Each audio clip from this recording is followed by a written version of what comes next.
Aloha e, aloha no. This is where all of our early ancestors are buried, here at this church. The first Hawaiians who came to this area were credited with building this church.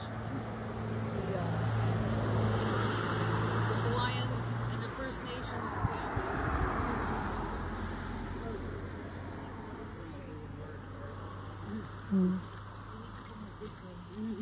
Oh. This is awesome.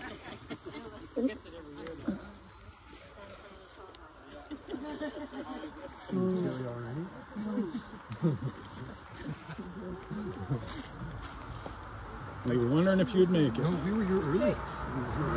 Yeah, they were credited with building this church, and indeed they sort of did. It was very much an effort on their part. They said the land was donated by William Naupana, our great-grandfather himself, but it was not. It was donated by a man named Horace Smith Shepherd. He was married to a First Nations woman. They came over from Mill Bay and lived here on the island, but that was a little piece of his property. His property line went way over there on that side of the harbor, and there was just this tiny little nip of land left on this side, so he said, no, you can have it to build your church.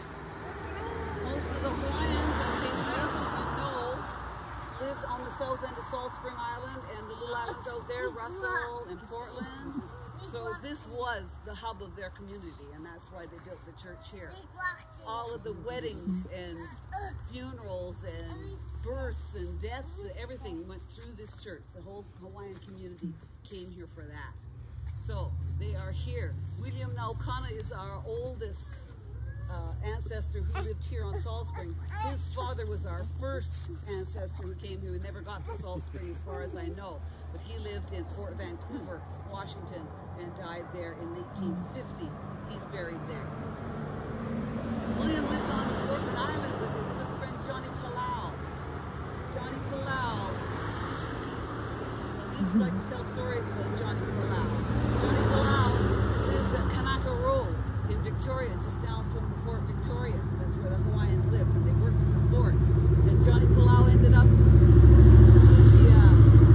the newspapers all the time because he was a bit of a problem in the community. He had a friend of his that they argued and they fought, and Johnny Palau bust out all his windows, and now window glass was sort of it was hard to come by in those days, and an expensive thing, but he busted all his windows out. And when they asked him why he did it, he said, I was just helping him to cool off. Uncle Paul relates the story about the Palaus again. John Palau I just spoke about, it was been his father or older brother. And that story came down through his grandmother, and they talked about it was John Palau who killed Captain Cook. They loved to point fingers at each other. And so Paul said it was one of the Palaus that killed Captain Cook. And he says the history books say Captain Cook was stabbed. He wasn't stabbed. He was killed by a rock thrown by a sling.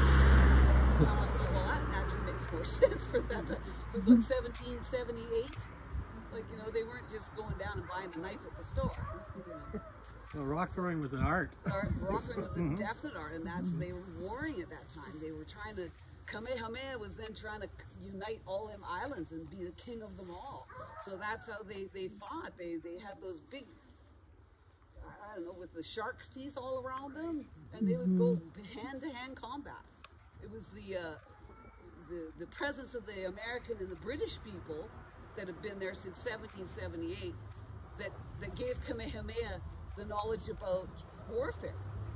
They had cannons, they had guns. So Kamehameha made them his pals, and then he went out to the other islands and just started laying waste. All these guys coming at him with their homemade rocks and slings, and bang, you know, it's sort of like, you know. So they helped Kamehameha unite the islands. But he's here. This is his daughter, Mary Ann. Mary Ann married a guy named Peterson, and she raised our grandmother's oldest son, Ernest. They called him Sheely. We never met him. My dad never met his oldest brother. He was raised by this woman and her husband. They raised him in Tacoma, Washington, and he lived and died there. I've looked him up. I've found his family. I haven't spoken to any, but he had one son and one daughter. His son he named Albert, and his brother is named Albert, and he named his daughter Vina, and he also has a daughter named Vina. So he named his children after two of his brothers and sisters. The other kind of girls are over there. We'll talk about them in a bit. This is where our oldest guy is, William Naukana. O Kamakona Pua, O Naukana, Makamai. Aloha no. That's That'll win.